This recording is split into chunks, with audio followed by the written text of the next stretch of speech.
Welcome back. I first ran across Advisor watches maybe a little over a year ago, and that was when they were running a Kickstarter for one of their other watches, the Ascent. You see, I have a little bit of a thing for compressor-style watches, and it was a pretty good-looking one.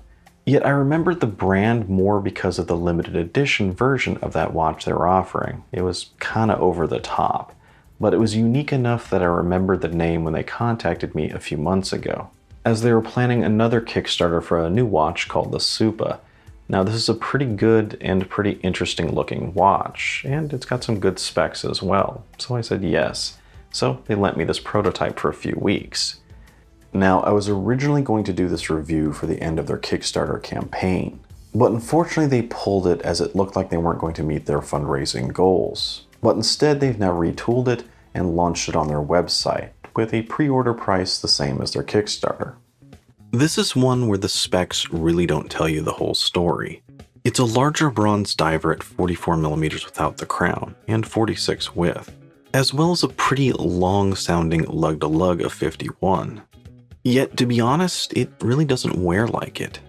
The SUPA takes full advantage of its modern geometric style case, with these long sloping lugs that extend pretty far down, which just helps the watch really hug your wrist while wearing it, and I think it's one of the first indicators that a lot of thought was put into the design here. You also have your standard 22mm lugs, and it's not overly tall, sitting right around 14mm. It's not quite as comfortable as, say, a Seiko Turtle, but it's not as bad as it sounds either. If there is an issue with comfort, it has more to do with the weight of the watch, as it's quite heavy at 140 grams, and that's with a rubber strap. So it's definitely not a watch that you can forget you're wearing. Its presence is always noticeable on your wrist, which in a lot of ways really describes what this watch is all about, noticeable. And I think that's really apparent when you look at the bezel. I'm not really sure if I'd call it more steampunk inspired or say sci-fi, but it's this bronze gear-like shape that's decorated with these hex bolts all over it. And all of that is then topped off with a black ceramic insert with these rather oversized Arabics. Not to mention it's also a bit more detailed with indicators every 5 minutes rather than 15. Needless to say, it's a pretty interesting design choice, especially when you pair that with this dial and its sunken chapter ring. In fact, I'd say the bezel is one of the most prominent design features of the SUPA, so it's worth talking about in more detail. First off, the action of the bezel is pretty good, and there's just a minimal amount of backplay. My only other comment would be I think it's a little too easy to turn, and that's something I almost never say. So just a touch more of resistance, and I think it'd be perfect. I also really like the ceramic insert here. Way too often I see them that are just overly reflective, but here it's just this perfect black matte texture that just goes really well with a tool watch look, especially when you consider it's surrounded by bolts. There are also two good things about the oversized Arabics, and the first one is when you combine that with the more detail at every 5 minutes, it kind of starts to act as an extension of the dial and just gives it an overall larger presence, acting kind of like a detailed chapter ring. The other is that there is a heck of a lot of surface area here for lume, and the lume here is really good. It's a blue BGW9 that I just think looks brilliant at first, especially when you pair that bezel with the sunken chapter ring that's lumed. There's also enough of it that it has really good longevity, being able to keep up with the Seiko Turtle and a bronze Eagle Ray. However, there is a negative to this, and it's because the bezel is such a prominent feature that I think it's kind of over the top sometimes, as I think it starts to compete for attention with the dial below it. Oftentimes while wearing it, when I went to look at the time, I found myself focusing in on the bezel rather than the dial below it. Not to mention, I think there's a lot of people out there who just prefer more classically styled watches, ones with more of a minimal bezel, and I think for those people, this is really going to be the visual equivalent of nails on a chalkboard. It's just going to be too much for them.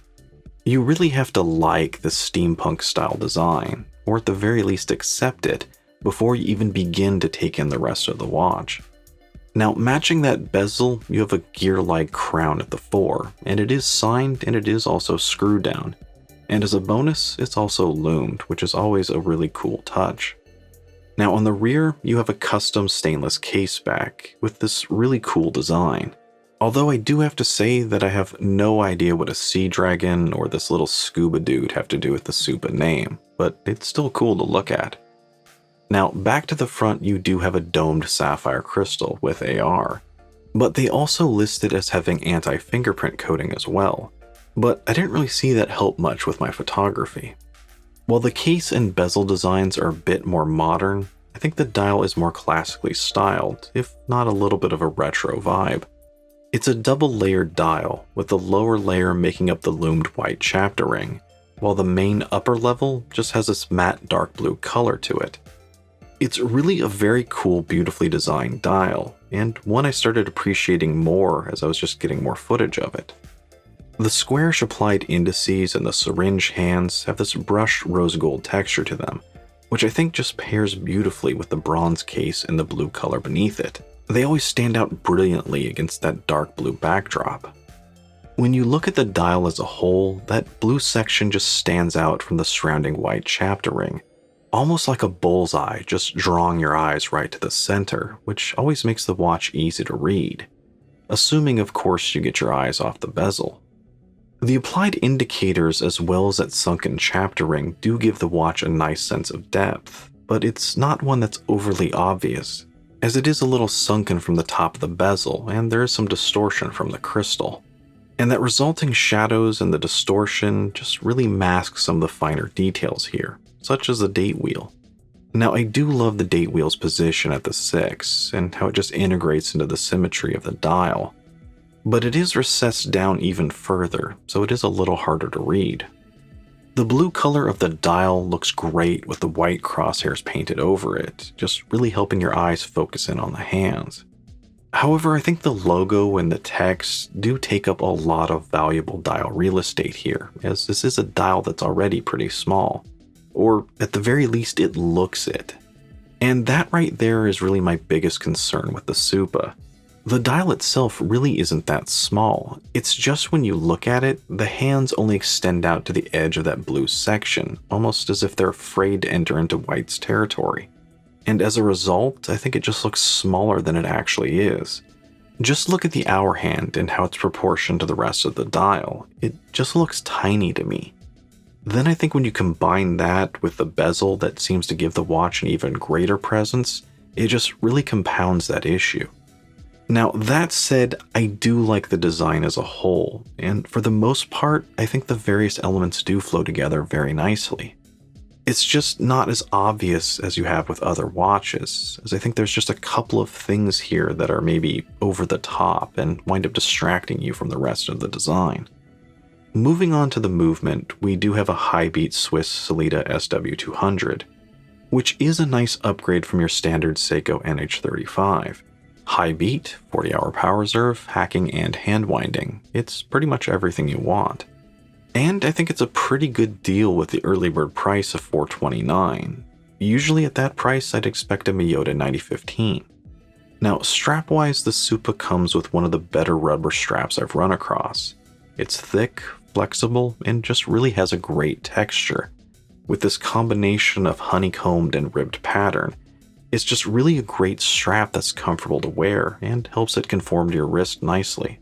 However, I do have one issue with the strap, and it's more to do with the buckle, as at least on this prototype, it's a rose gold colored stainless steel rather than say bronze that would match the case. So it doesn't look quite right, and as the patina develops, it'll look even more different. So maybe this is something they can change for the final version. When I saw the pictures of the SUPA, I thought it was really interesting, but they didn't quite prepare me for the real thing. It was kind of a shock seeing it at first, as all I could really focus on was that bezel, but the more time I spent with it and the more footage I got, the more I noticed just how beautiful this watch really is, and especially just how the dial colors and the bezel really blend together to create something beautiful and unique. But as I said, you kind of have to be on board with that bezel design before you even begin to notice the finer details.